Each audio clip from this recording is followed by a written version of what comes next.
Voici la lecture de la Bible.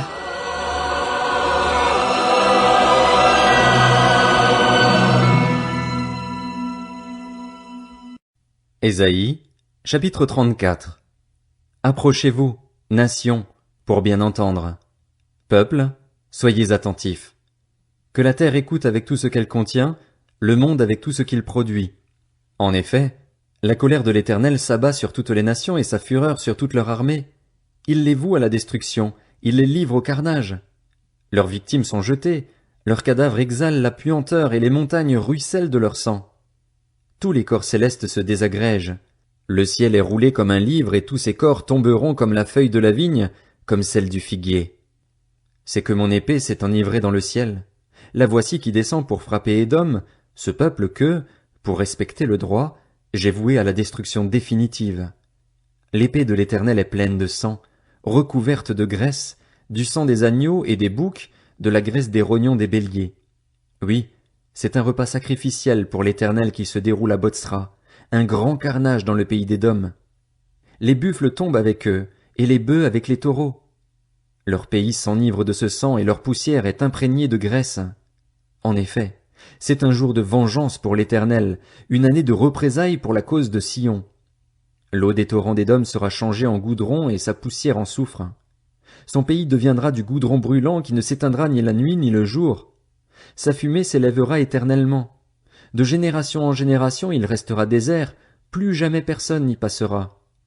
Le pélican et le hérisson en prendront possession, la chouette et le corbeau y habiteront. On y étendra le ruban à mesurer du vide et le fil à plomb du chaos. Ces notables n'y proclameront plus de roi, tous ces princes auront disparu. Les buissons d'épines pousseront dans ses palais, les ronces et les orties dans ses forteresses. Ce sera le domaine des chacals, le repère des autruches.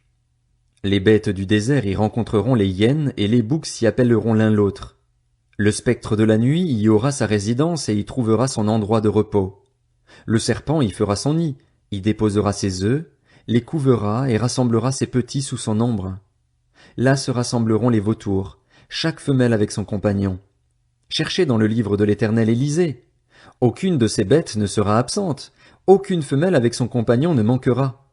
Oui, c'est l'Éternel qui l'a ordonné et c'est son esprit qui les rassemblera. Il a procédé à un tirage au sort pour eux, sa main leur a partagé ce pays au ruban à mesurer.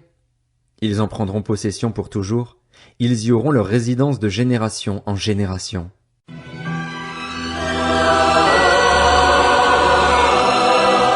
C'était la lecture de la Bible.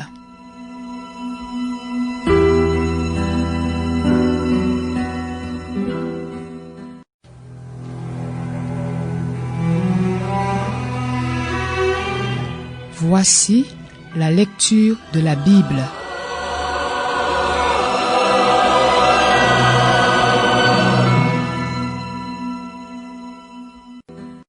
Ésaïe, chapitre 35. Le désert et le terrain sec se réjouiront. La plaine aride exprimera sa joie et fleurira comme un narcisse. Elle se couvrira de fleurs et exprimera sa joie par des chants d'allégresse et des cris de triomphe.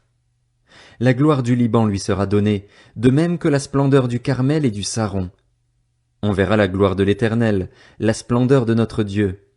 Fortifiez les mains affaiblies et affermissez les genoux flageolants. Dites à ceux qui ont le cœur battant, fortifiez-vous, n'ayez pas peur. Voici votre Dieu, elle viendra, la vengeance, la rémunération de Dieu. Il viendra lui-même pour vous sauver. Alors les yeux des aveugles seront ouverts et les oreilles des sourds seront débouchées. Alors le boiteux sautera comme un cerf et la langue du muet lancera des cris joyeux. Oui, de l'eau jaillira dans le désert et des ruisseaux dans la plaine aride. La terre brûlante deviendra un étang et la terre aride se changera en source d'eau. Dans le repaire qui servait de gîte aux chacals pousseront des roseaux et des joncs. Il y aura là une route, un chemin qu'on appellera chemin de la sainteté. Aucun impur n'y passera, il sera réservé pour eux lorsqu'ils suivront ce chemin. Même les fous ne pourront pas s'y égarer. On n'y croisera aucun lion, aucune bête sauvage ne le gravira, aucune ne s'y trouvera. Ce sont les rachetés de l'Éternel qui y marcheront. Ceux que l'Éternel aura libérés reviendront, ils arriveront à Sion avec des chants de triomphe et une joie éternelle couronnera leur tête. Ils connaîtront la gaieté et la joie, la douleur et les gémissements s'enfuiront.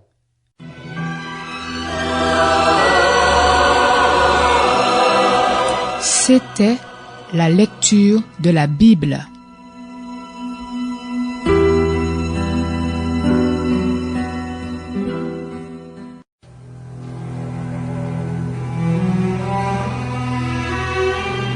Voici la lecture de la Bible.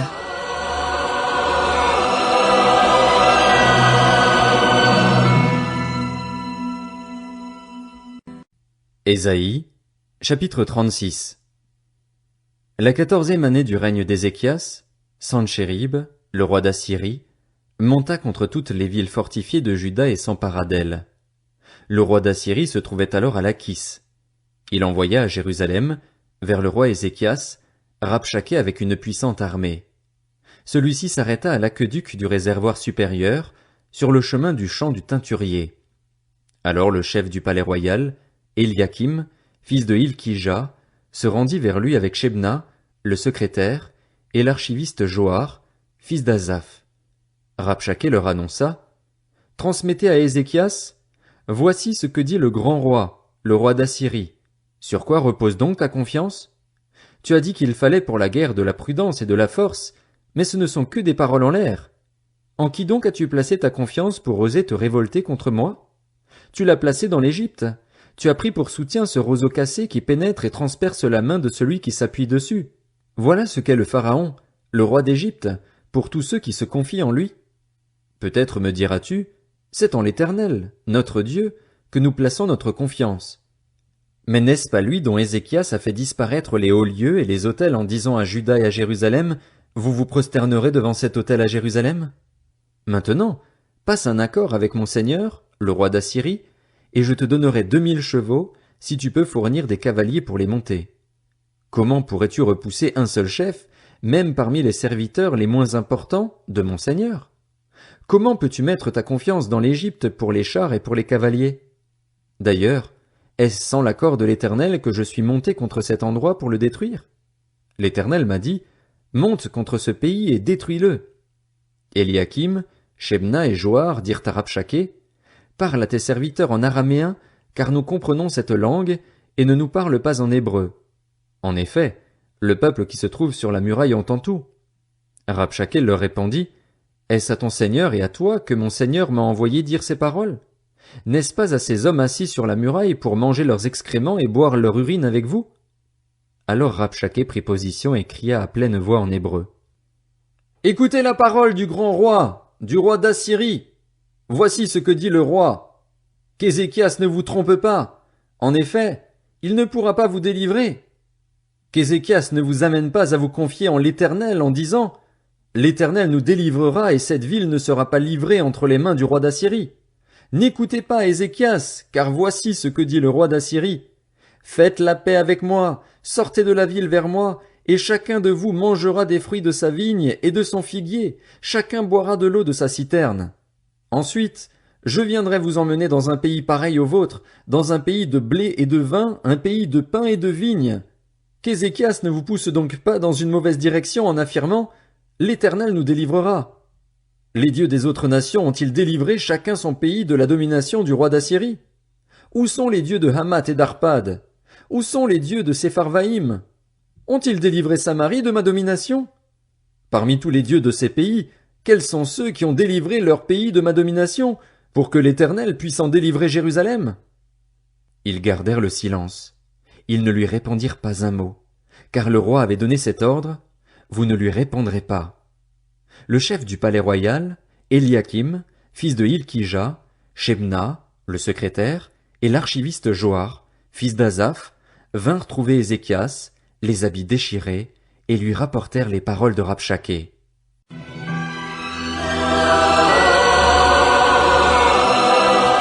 C'était la lecture de la Bible.